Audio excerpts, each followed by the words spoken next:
Delhi NCR में झमाझम बारिश, दिल्ली के इलाकों में भरा पानी। घंटों की बारिश ने खोली प्रशासन की पोल, सड़कों पर लगा भारी जाम। नमस्कार, मैं हूं मोनिका सिंह और आप देख रहे हैं इन खबर दिल्ली।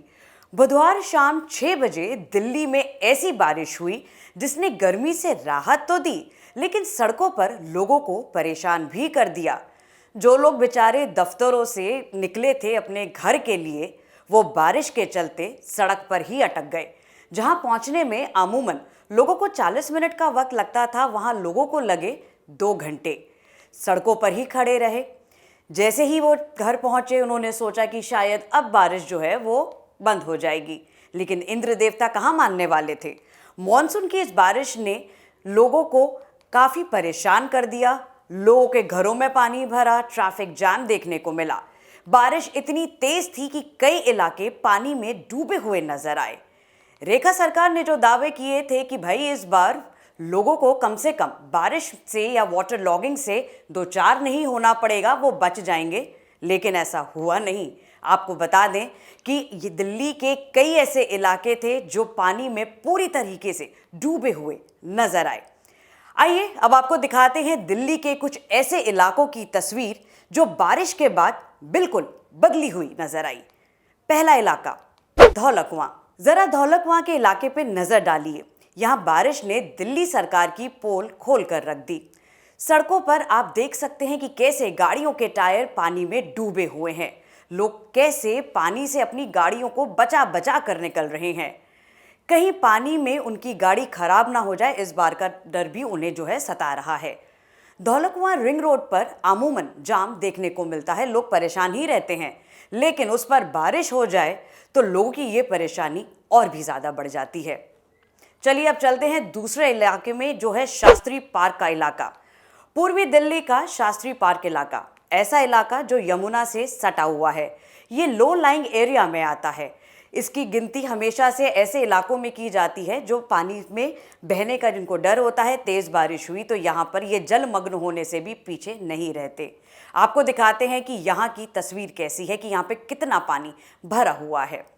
रेखा सरकार ने जिन हॉटस्पॉट्स की बात की थी, जहाँ बताया गया था कि जल भराव होने का खतरा सबसे ज़्यादा है, ऐसे दावों को उन्होंने यहाँ पर सामने लेकर आए थे। कहा था कि अब वो पानी नहीं भरेगा, लेकिन ये जो तमाम तस्वीरें आप देख रहे हैं, उससे रेखा सरकार के दावों की पोल तो खुलती हुई नजर आ रही है। दिल्ली ने इतनी भारी बारिश होने के बावजूद भी देखा कि किस तरीके से दिल्ली में वो वाटर लॉगिंग जो कि यहाँ लीगेसी थी, हर बारिश में मिंटो ब्रिज का फोटो छपना अखबार में, ये एक ट्रेंड था। इस बार दिल्ली ने वो नहीं देखा। तो चलिए अब चलते हैं तीसरा इलाका, जो कि एक ल्यूटन जोन है, और वो है बीडी मार्ग।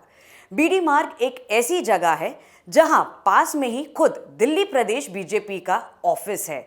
वहां इतना जल भराव हुआ कि 2 व्हीलर तो बंद ही पड़ गए, जबकि पानी निकालने के लिए कर्मचारी सड़कों पर खड़े तो नजर आए, लेकिन बेबस और लाचार। अरे भाई, कम से कम जहां आपका दफ्तर है वहां तो सरकार को ध्यान देना चाहिए कि लोगों को ना सही, कम से कम जहां आपका ऑफिस है, जहां आपके लोग आते हैं, नेता आते हैं, उनको तो 2-4 ना होना पड़े, लेकिन वो भी नहीं। आपको बता दें कि पीडब्ल्यूडी ने ये जल भराव को लेकर 771 ऐसे डार्क स्पॉट्स बताए हैं जहां बारिश होने के बाद उनका डूब जाने का खतरा है।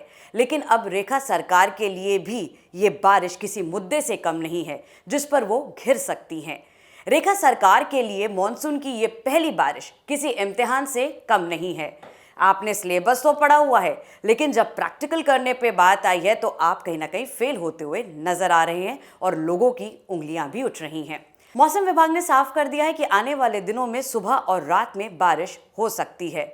11 जुलाई को बारिश की तीव्रता और बढ़ सकती है। रविवार 13 जुलाई की रात से सोमवार 14 जुलाई तक तेज बारिश होने के आसार नजर आ रहे हैं। कल जब बारिश हुई तो दिल्ली के नजफगढ़ में पहली बार सीजन की पहली ऐसी बारिश थी जो 100 mm से ज्यादा थी। इस बारिश ने ना सिर्फ दिल्ली बल्कि एनसीआर में भी खूब गदर काटा है। गुरुग्राम की बात करें तो यहाँ तो सड़कें ऐसे लगा कि सड़कें हैं ही नहीं। पानी में ऐसे लगा कि लोग अपनी गाड़ियों को दौड़ाते हुए नजर आ रहे हैं। तस्वीरें देखकर डर लगता है कि कैसे आधी गाड़ियां पूरी तरीके से पानी में डूबी हुई हैं। लोग कैसे इस टेम्पररी तालाब में फंसे हुए नजर आ रहे हैं। अगर आप ये तस्वीरें देखेंगे ना तो आपको पता चलेगा कि ये किसी बाढ़ की स्थिति से कम नहीं है।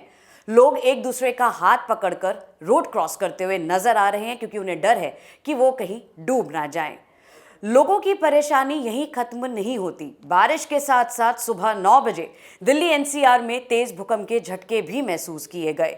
लोगों ने ये झटके मेट्रो में, घरों में, हर जगह महसूस किए। आपको बता दें कि हरियाणा का झज्जर इसका केंद्र था।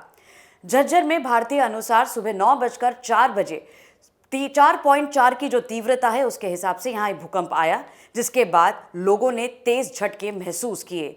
बहादुरगढ़ में भी तेज भूकंप के झटके महसूस किए गए। इसके अलावा सोनीपत में भी भूकंप के झटके महसूस किए गए।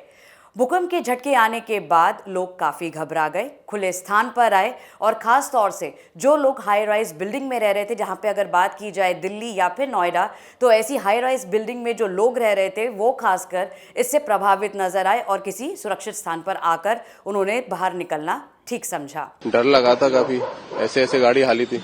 गाड़ी में आप बैठे थे? हाँ, मैं गाड़ी में बैठा था, गाड़ी हिली थी। तेज झटके महसूस हुए? हाँ, काफी तेज था।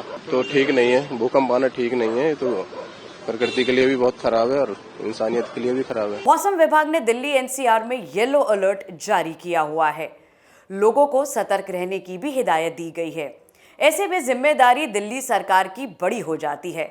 आप 27 साल बाद सत्ता में आए हैं ये कहकर कि पिछली सरकार विफल थी, उन्होंने काम नहीं किया।